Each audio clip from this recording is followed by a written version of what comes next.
I found them beneath a massive bridge in St. Paul, amid freezing rain and the roar of trucks above. A young man, curled up like a fallen leaf, was clutching a feverish baby to his chest under a soaked jacket. That face, hauntingly familiar, the strong jawline, those dark, deep eyes. I had once loved that very look in another man. No, this wasn't a stranger. This was Michael, my grandson, the child I had believed dead for 28 years. Before I tell you the rest, let me know where you're listening from, and don't forget to subscribe to Silent Elderly Stories. Here, we believe the best chapters in life aren't reserved only for the young. 30 years ago, if someone had asked me about the most significant loss of my life, I wouldn't have said death. I would have said betrayal. That day, I walked into my husband's office, Henry Carter's, where every brick of Blue Horizon Developments had been laid. The room was eerily silent. The safe drawer stood wide open, empty. On the desk lay account statements, every investment fund, every reserve, every scholarship trust for future generations, gone. $100 million. And the person responsible wasn't a stranger. It was our son, Daniel Carter, our only child, our blood. The man Henry had once called the heir to Henry Carter's legacy. When I called the bank, the accountant, the lawyer, each said the same name. Daniel had signed everything, withdrawn it all, left the state, leaving behind nothing but a scribbled note. I need to start a new life. I can't recall exactly how my scream sounded when I saw Henry collapse into his chair, clutching his chest, eyes hollow with disbelief, as if the entire world had just betrayed him. He didn't survive the heart attack that day. The doctor called it natural. I called it a broken heart. After the funeral, I disappeared from society. No more charity galas, no more boardrooms, no more visitors crossing the threshold of our penthouse. I lived in silence, with memories, a restraining order, and Henry's portrait on the cold white wall. Blue Horizon Development still stood. I refused to let it die with him. I took control, declined every interview, every nomination. I worked with the executives like a ghost, cold, precise, untouched by emotion. It was the only way I knew to survive. As for Daniel, I hired investigators. I needed to know where he'd taken the money. Reports said he lived in Seattle with his wife, Brenda, working at an investment firm, using Carter's name to open doors. No remorse, no sign of ever wanting to come home. I also learned he had a son, Michael, born a few months after the theft. Then they vanished. 3 years later, an anonymous call claimed Daniel had taken his family out of the country. "You should consider them dead," the caller said. I didn't investigate further. I let go. 28 cold years passed like a dream gone numb. I became Mrs. Evelyn Carter, the invisible founder, with too much power to ignore. At board meetings, I appeared like a ghost. They called me the Ice Queen. I didn't deny it. Ice keeps fragile things from melting. Rage, grief, and the memory of a family that once was. 3 days ago, I found a black envelope on my desk, thin, no note. My assistant, Rachel, didn't have to explain. She'd worked for me for 15 years, long enough to know that some things don't need words. I didn't touch it for 48 hours. I rearranged papers around it, sipped coffee like a shield. I opened the glass door and stared out over the San Francisco Bay, where the waves still broke like they had 30 years ago, when Henry was alive. We dreamed of a future for the next generation. That dream had been stolen. This morning, I could no longer pretend. I opened the envelope. Inside was a brief report, 6 pages, and a blurry black and white photo printed on cheap paper. The information was simple. Michael Carter, 28, born in Seattle, moved to Minnesota at age 6. No criminal record, average student. A former employee at an agricultural packing plant was laid off 9 months ago due to budget cuts. Married at 24 to a woman named Laura Jensen. 1 daughter, Lily Carter, 16 months old. Then everything fell apart. Laura left him for another man. Michael lost his home after 3 months of unpaid rent. His car was towed. His bank account held less than $50.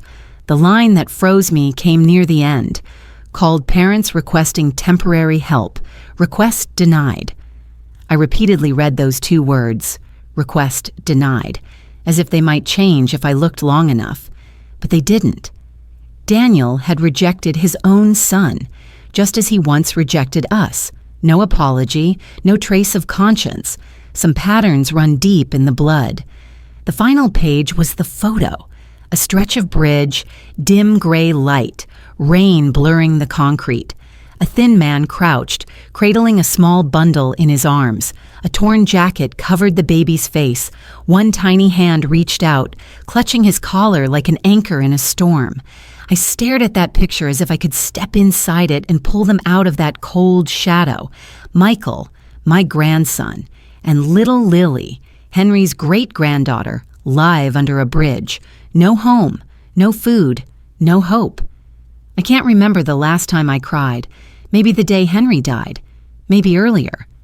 But as I folded the photo, tears fell onto the corner of the page, leaving a pale blur where the ink bled. I set the photo down gently, as though it could break. Then I stood. No pleading, no call from Michael. No one told me what to do. But I knew one thing for sure. I still had a family. And this time, I wouldn't lose them. I pressed the intercom, my voice sharper than in any board meeting I'd ever led. "Rachel, prepare the jet. I'm leaving San Francisco tonight." "Yes, Mrs. Carter. Destination? St. Paul, Minnesota. Call Logan from the car service. I'll need a driver at the airport and pack for a week. Warm clothes. This trip isn't business." Rachel didn't ask questions. She never did. And this time, I was more grateful than ever for that. I can't remember ever feeling this nervous for a trip, not even during multi-million-dollar negotiations. But as the plane lifted off, leaving the California sky behind, it became clear to me. This journey would be unlike any I'd ever taken. I carried the photo of Michael and Lily in my handbag, not to look at, but as a reminder that this was real, that I wasn't chasing some sentimental dream of old age. A full meal sat on the tray beside my seat. Herb-crusted salmon, soft buttered bread, warm soup, and a glass of white wine. I didn't touch any of it. I was running on black coffee and resolve, 2 things bitter but necessary. Jessica, my flight attendant for nearly 10 years, appeared quietly as always. "Mrs. Carter, we'll be landing in about 40 minutes. The weather in Minnesota isn't ideal. Heavy rain, low temperatures.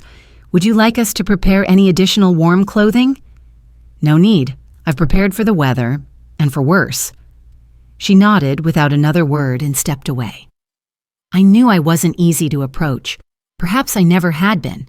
But beneath that ice tonight, I felt like someone else entirely. The plane landed to the sound of rain tapping on the fuselage and the cold yellow glow of the small regional airport. Logan was waiting beside a black SUV, an oversized umbrella in hand, a symbol of quiet loyalty and discretion. "Mrs. Carter." He gave a curt nod. "Good evening, Logan. Can we leave right away?" "Of course. Address is listed in the file?" "Not an address. GPS coordinates.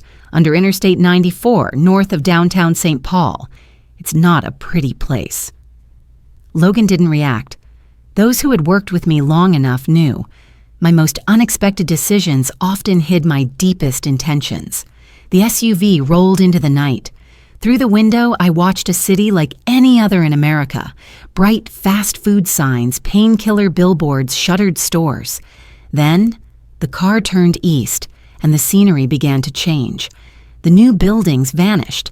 In their place, an old gas station, a pawn shop, a liquor store with steel bars on the windows. Streetlights thinned out. The pavement grew uneven. And then, the bridge appeared. Logan stopped the car beside the wet shoulder. Rain hammered against the windshield, steady as the tense rhythm of my own heartbeat. "Would you like me to come with you?" "No, this is something I have to do myself." I stepped out, rain slicing across my face like sharp awakenings. Under the dim orange streetlight, I saw a small tent, wrinkled blue tarp sagging, half collapsed between mud and debris. The rain drowned out most sounds, but one fragile noise cut through. A child is crying. I moved toward the faded tarp, one step at a time. The rain stung like needles, but I didn't stop. Each step was a battle between emotion and control. Under the bridge, everything was gray. The concrete, the sky, even the air, thick with the weight of despair. The child's cries grew fainter, not soothed, just exhausted. Up close, I saw the tent was no more than a tarp sheet stretched over rotted wooden poles. One side was torn open, revealing a sight that tightened my chest. A young man kneeling, his back curved protectively over the small child in his arms. I stood still. I didn't dare call out, didn't dare speak, because I knew. This wasn't a moment for greetings. The man spun around at the sound of my approach, clutching the baby tighter, one hand pressed to the ground, ready to defend. That face, I couldn't breathe. It was Henry, my husband. No, Michael.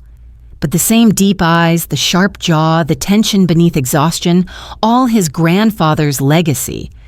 "Who's there?" His voice was hoarse, shaking with anger and fear. I raised my hand slowly, lowering the umbrella to reveal my face. "Michael," I said softly. He froze. "Who are you? How do you know my name?" "My name is Evelyn Carter," I answered, steadying my voice. "I'm your grandmother." The words dropped like a stone into icy water. His face shifted, guarded then furious. "That's impossible. My dad said you were dead. Both of you were." "Your father was wrong about many things." He shook his head, taking half a step back. Lily, the baby in his arms, coughed weakly again and again. "I don't know who you are, and I don't care. If you came here to take something, I don't have anything left for you to take." I knelt slightly to meet his eyes, rain drenching my hair, cold water running down my collar. I didn't care. I didn't come to take anything. I came for you, for her. I nodded toward Lily. She's burning up. Her eyes are dark, her face is flushed, and she's sweating cold. She needs a doctor. Now. Michael held Lily tighter, conflict written across every muscle in his face. His voice cracked. "ER said it's just a cold, gave us Tylenol and sent us away. I don't have insurance. No one helps. Everyone's got a reason to turn their back." "I won't turn my back. Not this time." He went quiet. Only the rain spoke, and the faint, uneven breath of the child. "There's a car waiting 50 meters away," I said. "It's warm. There's food. And a doctor already on the way to the hotel.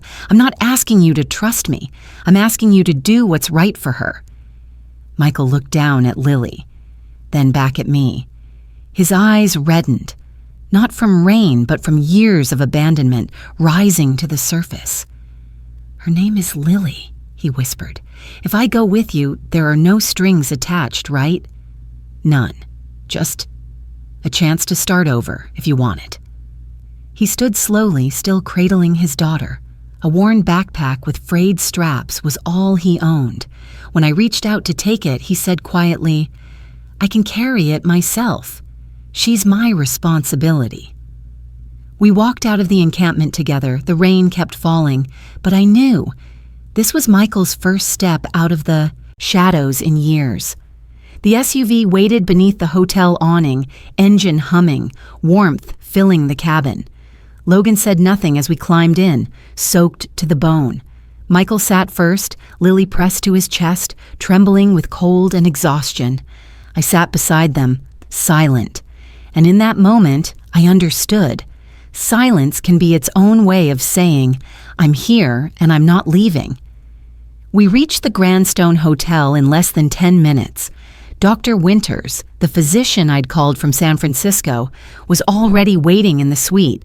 There were no forms, no questions, only urgent care and the heart of a mother at work. "Mild respiratory infection," she said after examining Lily. "But another day's delay could have led to complications. I'll leave some medication and care instructions. She'll be fine." Michael sat there, not once letting go of his daughter. His eyes lifted, and for the first time, he looked at me not with suspicion, but with quiet gratitude. I gestured toward the dining table where trays of hot food still steamed. "You should eat something. How long has it been since your last proper meal?" Michael hesitated. Then he nodded, though he still didn't release Lily. I reached out, not forcing, not rushing. "Let me hold her for a bit. It's been a long time since I held a child, but my hands still remember how." He hesitated, then, with the caution of someone used to scarcity, gently placed Lily in my arms. She was light and warm. I looked down at that tiny face, flushed from fever, her breathing slowly settling into a steady rhythm. I wondered, how many nights had she fallen asleep to the sound of traffic and rain against tarp walls, without ever hearing a lullaby? When I looked up again, I saw that Michael had eaten most of his meal. His hands trembled slightly, not from cold, but from the unfamiliar relief of finally letting his guard down. "Why?" he asked. "Why are you doing all this?" I didn't answer right away. I looked at Lily, then at him. "Because I've already lost everything once, and I can't endure losing again." He went still. I continued softly, as if speaking to myself. "You don't have to trust me right now. You don't have to stay. But I want you to know there's a place where, if you choose to rest, the door will always be open. No obligations, no conditions, just a chance to heal." Michael nodded slightly, and I knew. A layer of ice had melted. Not completely, but it was a start. Finally, I invited him to California. Home. "Just for a few days," I said. "The weather's gentler. You'll have your own room, a nurse for Lily, and a quiet kind of safety." He didn't reply immediately, but before going to bed, he stood at the doorway for a long time, looking at me. "If Lily gets better, we'll come with you. For a week. No more." I smiled. A week was enough to start rebuilding a fallen bridge. The flight to California passed in silence. Michael sat by the window, Lily asleep on his chest, her head tilted, breathing evenly. He didn't talk much, didn't look at me, but his hands, still holding her tightly, had stopped shaking. The SUV carried us from the airport past rows of palm trees bending in the autumn sun. The air smelled of sea salt, so different from Minnesota's gray chill. I watched Michael through the rearview mirror. His eyes were steady, quietly absorbing the unfamiliar world around him. When the car turned into the gates of the seaside estate, my home for the past 3 decades, he froze. "This is your house?" His voice was almost disbelieving. I nodded. "Henry built it when we were married. It's nearly unchanged. Maybe because I haven't been able to change anything since he died." The housekeeper opened the door. Logan carried the luggage. I led Michael and Lily to the East Guest House, private enough not to feel intrusive, but close enough for me to know they were safe. The living room was simple, neutral-toned, with windows overlooking the garden and a small fountain. Lily had her own space in the adjoining room, a crib, a rocking chair, and a brand-new stuffed bear. Michael seemed stunned when he noticed the phone on the table, fully charged, with my name already saved in the contacts. "Anytime. Just text," I said. He nodded. "No thank yous." But his eyes softened for the first time. 3 days passed. Michael rarely left the room except to let Lily get some air. Maria, the nanny, didn't interfere. She only helped when needed. I let things unfold naturally. Trust, after all, needs room to grow. It can't be forced open. On the 4th day, I was revisiting Henry's old blueprints in the glass room when I saw Michael standing at the door. "What are you looking at?" he asked. "Your grandfather's legacy," I smiled. "Want to see?" He stepped closer, and the light caught the deep brown of his eyes. Henry's eyes. I opened a page, a young Henry hammering the frame of a small house with his bare hands. "Your grandfather started with nothing. No degree, no capital. just steady hands and a heart that wanted to build homes for others. Michael was quiet for a long time. I used to think all that talk about family legacy was just distant nonsense, he said softly. But seeing him, I think I understand. Having nothing doesn't mean giving up. I placed my hand on the photo. Then maybe you'd like to start again, from where he once did. He looked at me. I didn't offer a title or privilege. I simply said, Blue Horizon Developments is looking for an assistant for our new affordable housing project. No perks. No one will know who you are. If you do well, you'll rise on your own. If not, no one will judge. He hesitated. I don't have a degree in that field. No experience. Neither did Henry, I replied, but he had heart. And you are just beginning to find yours again. He nodded, slowly but firmly. The following Monday morning, Michael stepped out of his room wearing a light blue shirt and khaki pants, Lily in his arms. Maria took the baby. I said nothing, just handed him a cup of coffee. Go, I told him. No one there knows who you are, and that's the greatest chance you'll ever get. The door closed behind him. A new life began at the place where our family once fell apart. That same morning, I was reviewing the third quarter financial report draft in my office on the 32nd floor of Blue Horizon Tower when Rachel called through the intercom. Mrs. Carter, there are two people in the lobby. They say they're Mr. and Mrs. Daniel Carter and want to see Michael. Do they have an appointment? No, ma'am, but they're very insistent. They won't leave without seeing him. I stood up, feeling my heart tighten. 30 years since I last saw my son's face. Tell them Michael isn't available. I'll come down. They stood amid the rush of suited employees and the echo of quick footsteps in the gleaming glass lobby. Daniel Carter is thinner than I remembered, has gray streaks in his hair, and is wearing an expensive coat gone threadbare at the shoulders. Beside him stood Brenda, his wife, the same woman who had emptied my accounts with him years ago and vanished as if she'd never existed. Daniel turned at the sound of my heels striking the marble. Mother, he gasped, his eyes wide. I looked straight at him. Daniel. I nodded. It's been a long time. Brenda whispered, Alice. Evelyn. I corrected coldly. My name is Evelyn Carter. Alice died the day you two took $100 million and destroyed everything my husband built.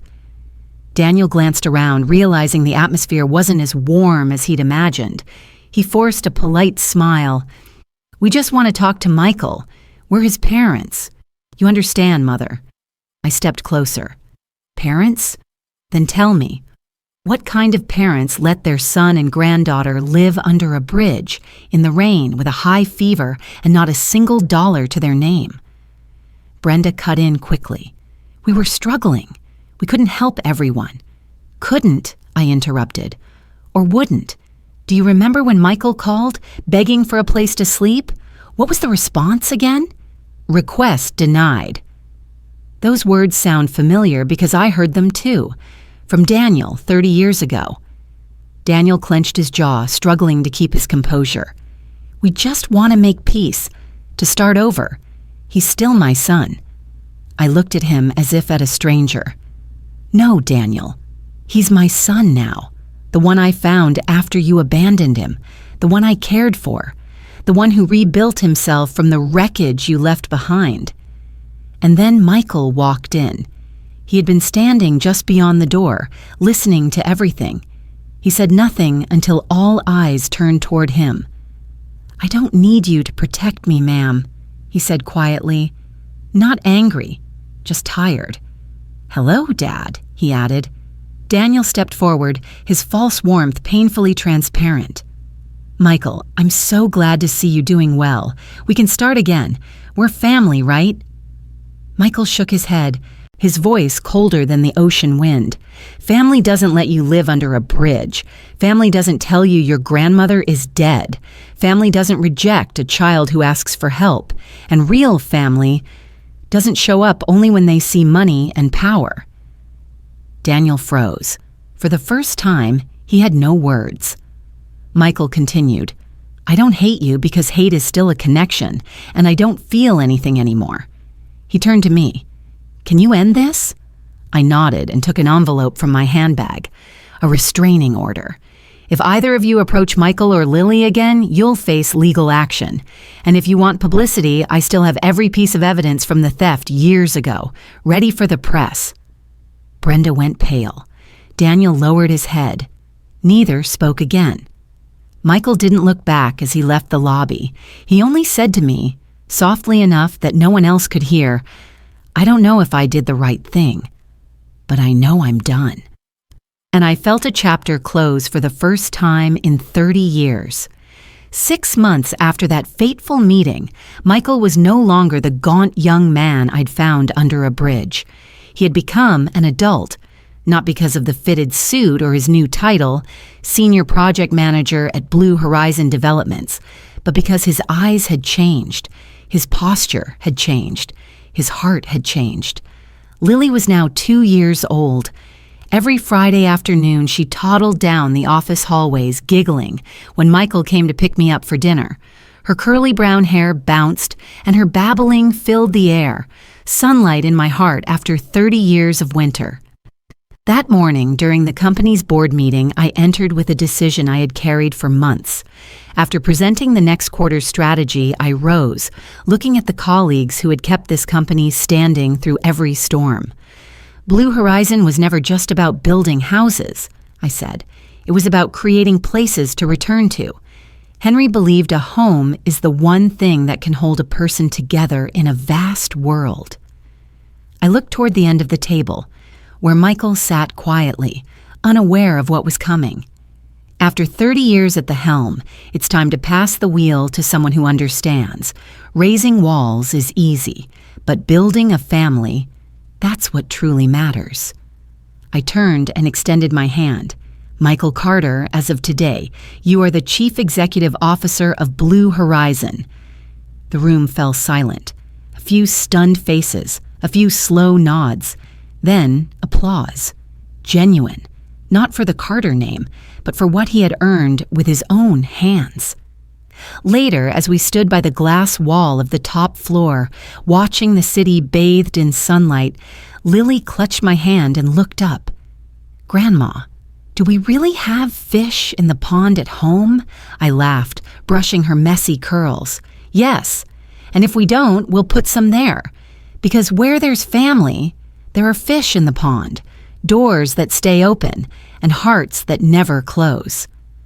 Michael looked at me, eyes glistening, but there were no words of thanks. We'd moved beyond that. This was a moment of silent understanding. I had once been a ghost in a cold mansion, a relic of the past.